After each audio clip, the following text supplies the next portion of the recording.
नए नए audio video देखने व सुनने के लिए हमारे चैनल को सब्सक्राइब करें और बेल आइकन को दबाना ना भूलें ताकि ऑल नोटिफिकेशन आप तक पहुंचे। बिल्कुल। अभी आप सुन रहे हैं रमा म्यूजिक की शानदार प्रस्तुति।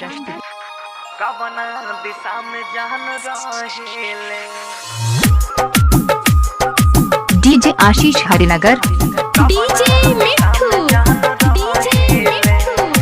राजा पटसोनी, शिव मनमोहन रिकॉर्डिंग स्टूडियो दिल्ली।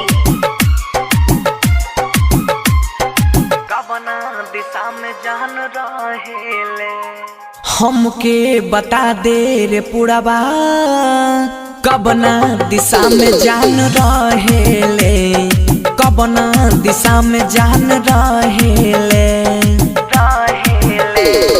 हमके बता दे रे पुरबा, कवना दिशा में जान रहेले, कवना दिशा में जान रहेले।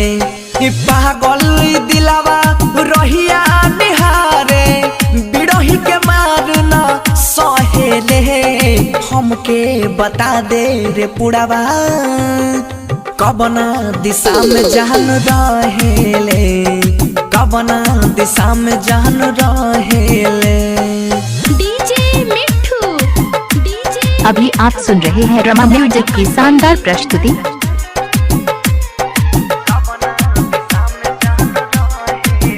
डीजे आशीष हरिनगर,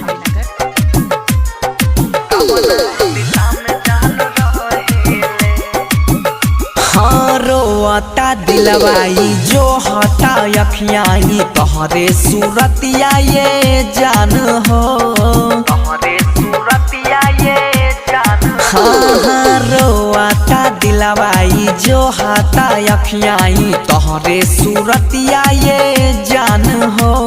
निक नहीं लागे ओकरा बिना कुछ हूँ, अख से आंसू बहेले। का रहे हमर कसुरवा, बेवफा हमके उ कहेले, बेवफा हमके उ कहेले। डीजे मिठू। अभी आप सुन रहे हैं रमा म्यूजिक की शानदार प्रस्तुति।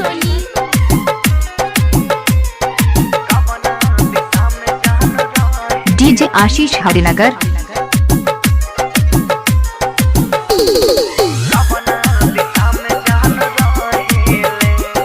प्यार ऊ बचपन के बात, लड़कपन के कैसे के हम भूल जाई हो, कैसे के हम भूल जाई हो।